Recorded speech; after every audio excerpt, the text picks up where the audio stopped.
हरे मुरारे मधुकैटभारे गोविंद गोपाल मुकुंद सौरे जगेशु नारायण कृष्ण विष्णु निराश्रय मंग जगदीश रक्ष्य। नमस्कार दर्शक बंधु, जगतर नाथ जगन्नाथ समस्त मित्र मानू आनंदरे सुखरे रखंतु। यह ही जगन्नाथ निकटरे मोर विनीत अनुरोध। विश्ववासी को कोरोना रूपक महामारी जगतर नाथ जगन्नाथ मुक्त करंतु, ए विश्व को मध्य मुक्त करंतु।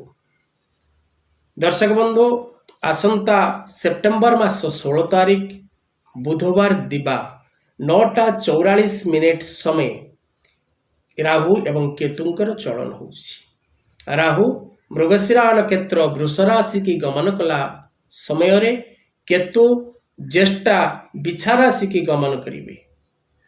तेणु दर्शक बंधु, केतु चलन रे केउं ग्रह एवं राशि लाभप्रद एवं शुभप्रद हब एवं केउं केउं राशि एवं केउं केउं व्यक्ति विशेष माने केतु चलनर शुभता प्राप्त करिवे, से विषय आजिर आलोचना।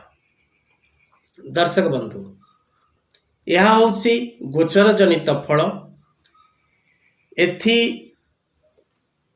निमंते आपण मानक मु कहूछि जे आपणकर स्वजन्म कुंडली मध्यरे लग्न कुंडली मध्यरे दशा अंतर्दशा प्रत्यांतर दशा महादशा जो रिजल्ट दबा कथा ताहा दब। यह होछि गोचर जनित फल। जदि आपणकर कुंडली रे ग्रह निचस्थ थांती, पापस्थ थांती, बा क्रूरस्थ थांती, बा शत्रु गृहस्थ थांती, बा शत्रु दृष्टि रे थांती, ताहले आपनको खराब रिजल्ट बा खराब फल प्रदान करिब। तेणु ए ग्रह चलन आपणक पई जहा गोचर हिसाब रो प्रमाण रे आमे आलोचना करिबा। जदि आपण संपूर्ण भाव रे निजर शुभ एवं अशुभ जानिबा को चाहिबे, तेबे कोनोसी ज्योतिष सहित परामर्श करि पारंती। नचेत जदि आम सहित परामर्श करिबा को चाहिबे, तेबे तळे दिया जाइतिबा नंबर रे आम सहित जोगाजोग करि परिबे। तेणु केतु चलन समय रे वृष राशि, कन्या राशि, तुला राशि और कुंभ राशि, ए राशि मानकर केतु गोचर रे शुभ फल प्रदान करिवो। वृष राशि, कन्या राशि, तुला राशि, कुंभ राशि, ए चारोटी राशिर केतु गोचर चलनर शुभ फल प्राप्त करिबार जोग अछि। केतु चलन समय चंद्र सुभाष होरे केउ केउ राशि माने शुभ फल प्राप्त करिवे। कर्कट, तुला और कुंभ राशि अति शुभ फल प्राप्त करिवो। केतु चलनर चंद्र गोचरर शुभाशुभ रे कर्कट राशि, तुला राशि और कुंभ राशि, ए तीनोटी राशि केतु चलनर पूर्ण शुभ फल प्राप्त करिवे। मेष राशि, सिंह राशि, धनु राशि और मीन राशि, मेष, सिंह, धनु एवं मीन, ए चारोटी राशि केतु चलनर अशुभ फल प्राप्त करिवे। मिथुन, कर्कट, कन्या, बिच्छा, मकर, ए राशि माने केतु चलनर समफल भोग करिवे। तेणु दर्शक बंधु, इठी आमे देखिले जे गोचर रे केतु चलनर गोचर रे चारोटी राशि शुभ फल प्राप्त करुची। किए किए ना वृष राशि, कन्या राशि, तुला राशि एवं कुंभ राशि। चंद्र गोचर हिसाब रे तीनोटी राशि शुभ फल प्रदान करुची, कर्कट, तुला एवं कुंभ। आउ जो पांचोटी राशि रहिला ताहा समफल भोग करिवो। तेणु जदि जन्मकुंडली मध्य केतु शुभ स्थान रे अछि, तेबे आपण को शुभ फल प्राप्त हब। केतु जदि अशुभ स्थान रे अछि, अशुभ फल प्राप्त हब। केतु एपरि एक ग्रह मनुष्य को हठात कोटिपति करी एवं हठात भिकारी करी पारे। राहु केतुंकर भूमिका अत्यंत गुरुत्वपूर्ण। केतु मनुष्यर शारीरिक सुस्थता जेते परिमाण न दिए, सेतिकी परिमाण शारीरिक असुस्थता को मृत्युवत पीड़ा रे परिणत कर दिए। तेणु दर्शक बंधु, सदा सर्वदा ग्रह चलन समय बा ग्रह चलन पूर्व निज जातकर समीक्षा कर नबार आवश्यकता अच्छी।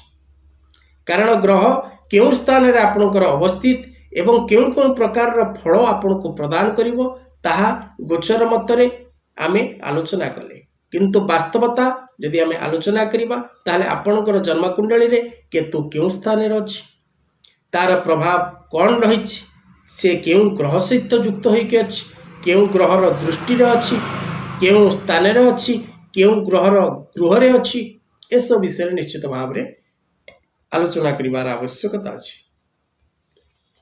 जदि केतु अशुभ फल प्रदान करुछि तेबे केतु अशुभत्वर प्रभाव को दूरीकरण करिबा पई हमको कौन करिबा को पड़िबो एवं केतु केउं केउं स्थान रे केउं केउं गृहर केउं केउं स्थान रे से विराजमान करिछि, ए विषय मध्ये हमर जानिबार आवश्यकता अछि।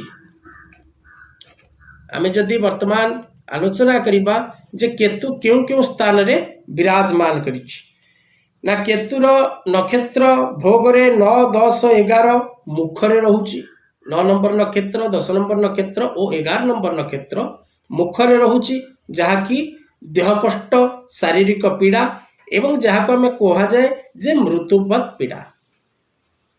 पृष्ठ रे 24 नंबर, 25 नंबर, 26 नंबर, 27 नंबर और 1 नंबर और 2 नंबर नक्षत्र रहुछि, जहाँकि विविध फल सौक्षम प्राप्ति, विभिन्न प्रकार फल सुख फल आपण प्राप्त करिवे। क्रोड़े 18, 19, 20, 21, 22, 23 नक्षत्र रहुछि, जहाँकि संपद लाभ बा धन लाभ प्रमाण। गुहे रहुछि 12 नंबर नक्षत्र, 13 नंबर नक्षत्र, 14 नंबर नक्षत्र, 15 नंबर नक्षत्र, 16 नंबर नक्षत्र एवं 17 नंबर नक्षत्र, जहाँकि फलम सर्वनाश अर्थात विभिन्न प्रकार दुख जंत्रणा कष्ट आपण प्राप्त करिवे, शत्रु पीड़ा भोग करिवे, माली मकदमार सम्मुखीन हो पारती, पारिवारिक अशांति प्राप्त करिवे। दक्षिण पादे 3 नंबर नक्षत्र, 4 नंबर नक्षत्र एवं 5 नंबर नक्षत्र फल होउछि हानि। जेकोसी कर्म आपण करिवे सेथिरे शुभ फल प्राप्त करि परिबे नाही, विभिन्न प्रकार अशांति एवं विभिन्न प्रकार अनर्थ सृष्टि हबो। वाम पादरे 6 नंबर नक्षत्र, 7 नंबर नक्षत्र और 8 नंबर नक्षत्र यह मध्य फल हानि। ए व्यक्ति विशेष माने मध्य जेकोसी कर्म करिवे सेथिरे क्षति सहिबे। व्यवसाय कले व्यवसाय रे क्षति, पारिवारिक अशांति, माली मकदमारे जयलाभ करबा कष्ट हबो एवं उपरिस्थ कर्मचारी सहित कर्म संस्थान ने महिला और पुरुष माने जो माने अछंती सेमानकर कर्म संस्थान ने कोनोसी प्रकार विभेद सृष्टि पारे, सेति प्रति सावधान रहिबार आवश्यकता अछि। तेणु केतु महाग्रह चलन समय तार अशुभत्वर प्रतिकार करिबा जदि ताहाले हमको विभिन्न प्रकार दान धर्म करिवार आवश्यकता अछि, शास्त्रोक्त प्रमाण। तेणु वैदुर्य मणि एवं कस्तूरी खड्ग ए सब जिनिष दान कले केतु महाग्रहर प्रभाव मनुष्य को मुक्ति मिले। जदि आमे राहु एवं केतु दुईटी ग्रहंकर कौनसी प्रकार आर्थिक प्रतिकार आमे करि पारु अर्थ आम निकट रे नाही, तेबे राहु पाई चंदन मूल और केतु निमंते अश्वगंधा वृक्षर मूल शुभ बेला रे संग्रह करी उपयुक्त ब्राह्मण द्वारा राहु एवं केतु नाम रे 108 आहुति प्रदान करी, से पुरुष हो बा स्त्री हो, यदि पुरुष होती दक्षिण बाहु, स्त्री जदि होती बाम बाहुरे से चेरु को धारण करती, तेबे निश्चित भाव रे सुख एवं शांति प्राप्त हुए। राहु एवं केतु ए दुईटी ग्रह चलन समय रे मनुष्य को शुभ एवं अशुभ फल प्राप्त होता है। तेणु केतु ग्रहर दुष्प्रभाव मुक्ति पाइबा निमंते काउ कुकुर मान को खाइबा को दियंतु, गोमाता को कौन प्रकार खाद्य मिष्टान्न प्रदान करंतु। छोट पिला को स्नेह श्रद्धा करी चॉकलेट बिस्किट प्रदान करंतु। शिव मंदिर रे ओम नमः शिवाय मंत्र रे 108 बेलपत्र अर्पण करंतु।